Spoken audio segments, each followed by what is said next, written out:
Bix Weir Roota.com. It is Saturday, June 1st. Going to be a big month, I think, for cryptos. A big summer. I think friends Dick Allgaier out there did a remote viewing, or at least something pop into his mind. He's so obsessed with cryptos these days that he's everything's crypto. Every crypto view or remote viewing session, he probably sees crypto. But yeah, he had great things happening in the summer. Everybody does, unless you're doom and gloomer who still is scarred from the last crash down. Remember, the dynamics aren't the same. We don't have millions of people rushing into cryptos. We don't have ICOs going crazy. We don't have dumb money flying every which way. We don't have these rich, newly created crypto millionaires taking their Bitcoin and buying all these altcoins. It's completely different. I mean, all the weekends are gone, long gone. They'll come back at some date, but we don't have that. It's just not there. It will come back. We will have a huge run up. Probably over Christmas time and Thanksgiving, we'll be talking about cryptos again. Oh my God, I wish I got in the second time you told me. Now it's the third time. And they'll get in and then it'll crash again. That is the nature of the beast. But we are far from any kind of big correction. The bottom is in. I've been saying it since, everybody says they called the bottom these days. I'm not going to say who it was, but I heard a guy on YouTube saying, he's a trader, saying, oh, yeah, I knew it was the bottom. Dude, I was listening to you back then. You didn't say anything like it. You said it was going to go down to $1,000. Insane. But everybody's going to tell you they called the bottom. They're going to tell you I sold at the top. Don't, just hodl. And just hodl. After the last crash down, flash crash, it wasn't that big. Basically, it ran up to $9,000 in all the computer rigging programs, or trading programs, fired off and drove it back down, which is fine. That's the nature of this crazy beast. But there are moves afoot to tame the beast. 100% tame the criminal aspects of the exchanges. We all know the exchanges are criminal. Just look at the volumes right now. I love looking at Litecoin volume because it's one of the most abused. Litecoin 24-hour volumes right there. Oh, it's gone down. $3.6 billion in the last 24 hours Litecoin has traded, and the market cap is 6.9. So about a little over half of all the Litecoin that's ever been mined on planet Earth supposedly has changed hands. Insane. These numbers are bullshit. Everything about the exchanges are bullshit. The big exchanges know what's about to happen. The little exchanges are clueless, and they will be gone in a blink of an eye. And that blink of an eye, I believe, is happening in June. And here's some hints that it is happening. First of all, Russia. Russia delays adoption of crypto regulation due to FATF order to legislate Bitcoin. The FATF is I wrote it down, the Financial Action Task Force. Now, you might say, who cares about some regulator? They can't regulate me. I'm in Costa Rica. I'm in Puerto Rico. I'm in China. No. The FATF is global, worldwide. Here it is, the Financial Action Task Force on Money Laundering. And this goes towards money laundering. This goes right. These guys are going to regulate the exchanges. And they're putting guidelines of how much Bitcoin you have to have in your possession at a given time if you tell your customers that they have it. It should be over 100% if you ask me, but they aren't asking me yet. But let's see who the FATF is. FATF was formed in 1989 at the G7 summit in Paris to combat the growing problem of money laundering. The task force was charged with studying money laundering trends, monitoring, blah, blah, blah. So it was started in about 1990, and they have all kinds, and then obviously the terrorism financing became huge, so they have quite a bit of power. But here's the key. Members of the FATP. As of 2018, there are 36 member countries of the FATP, and policies drafted by FATP are highly regarded and treated as law. Starting with its own members, the FATP monitors countries' progress in implementing FATP recommendations. So here's the jurisdictions, and you'll see it's basically the major financial countries. Argentina, Australia, Austria, Belgium, Brazil, Canada, China, Denmark, European Union, Finland, France, Germany, Greece, Gulf Cooperation Council, which is Saudi Arabia and all those guys, Hong Kong, Iceland, India, Ireland, Israel, Italy, Japan, South Korea, Kingdom of the Netherlands, Luxembourg, Malaysia, Mexico, New Zealand, Norway, Portugal, Russian Federation, Singapore, South Africa, Spain, Sweden, Switzerland, Turkey, United Kingdom, and the United States.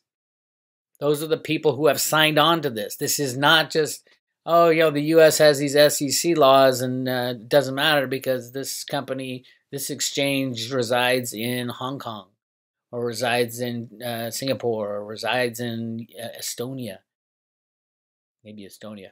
Let's see. It does talk about the countries that are not participating. I think it said something like that. Non-cooperative countries or territories. In addition to the FATF's 40 plus 9 recommendations in 2000, FATF issued a list of non-cooperative territories, commonly known as the FATP blacklist. This was a list of 15 jurisdictions that, for one reason or another, FATP members believed were uncooperative with other jurisdictions in international efforts against money laundering. So they got their countries that they say, oh, these are blacklisted. And I wouldn't want to get on the other side of all those countries working together financially with the power of their computers. The only way to get around it is to go non-digital. Because if you're a country like that, yeah, they can shut off your computer. And those people say, oh, no, Bitcoin it doesn't have any jurisdiction. Well, they can shut off the computer in a country they don't like. They can shut off the power in a country they don't like. Yes, you're going to have to play ball with the big guys. And I'm not a lover of regulation at all. I'm a lover of upholding the rules of exchanges, if they have rules. I'm a lover of not ripping people off and manipulating markets. The problem with the regulators right now is that the regulators are on the side of the bad guys. That's why we have these massive manipulations. We will see what happens with the new financial system. I do not think the regulators will be so lenient. Given that a lot of these countries don't even like each other, but they're all signing into these protocols because they know cryptos are the future. And that's what Russia is waiting on, and it's supposed to come out in June, which is now. So yes, the FAT order to legislate Bitcoin. Russia has postponed the adoption of crypto legislation due to a requirement from the Financial Action Task Force on Money Laundering.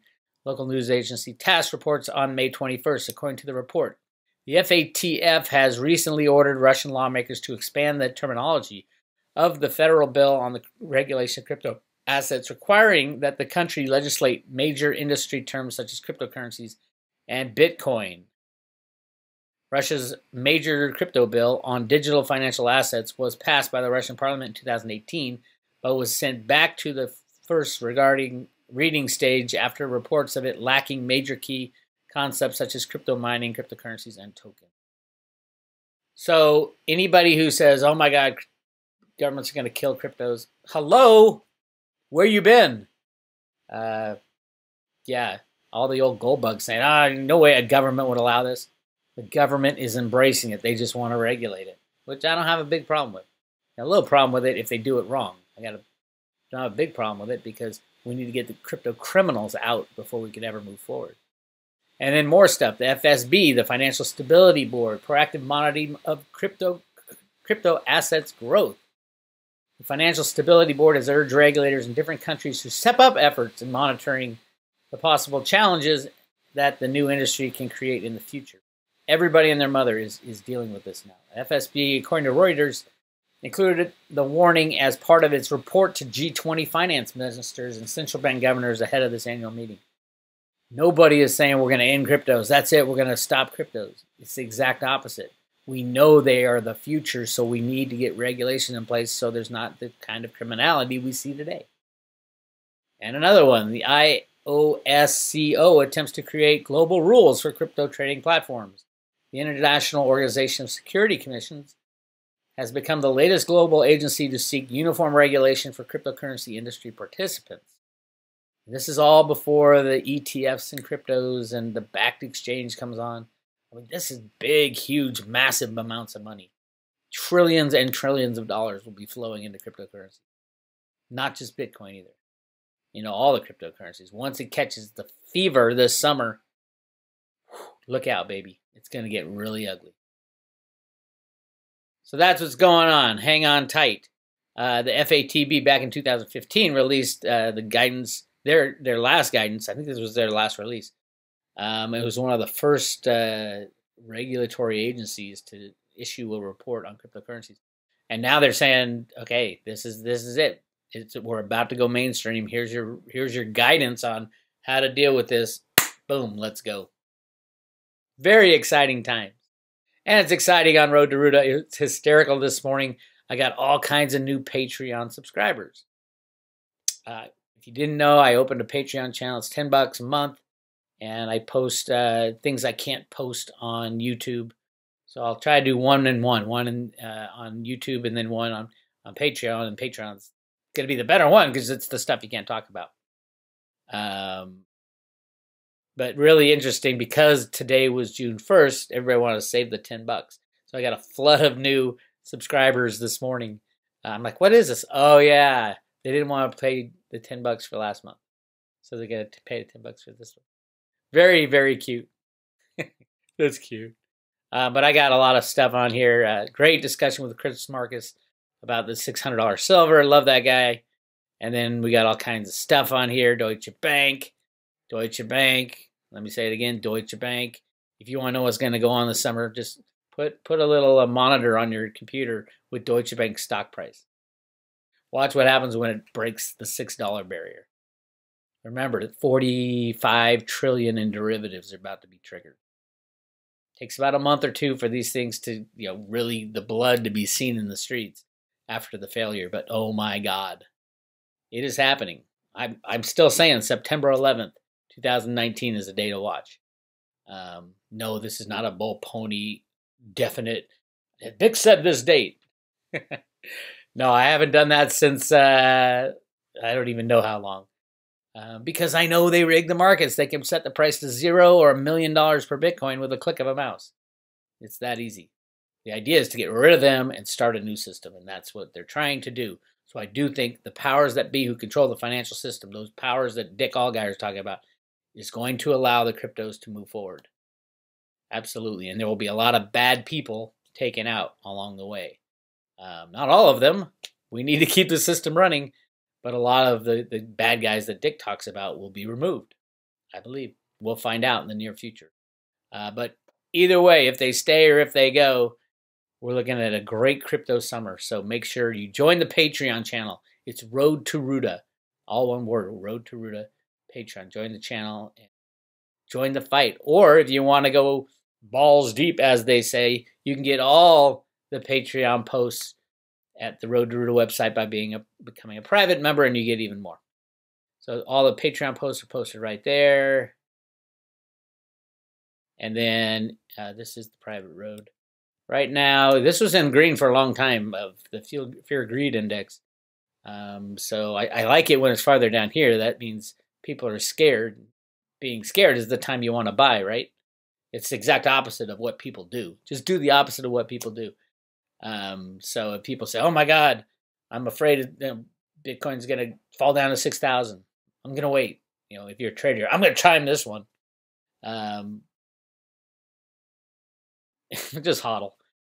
Just hodl. The good things that'll come in the next, say, 6 months are going to blow your socks off, much like 2017. Remember the 6 months of 2017? The last part of the year? Bitcoin went from like 3,000 to 20,000. Like, bang.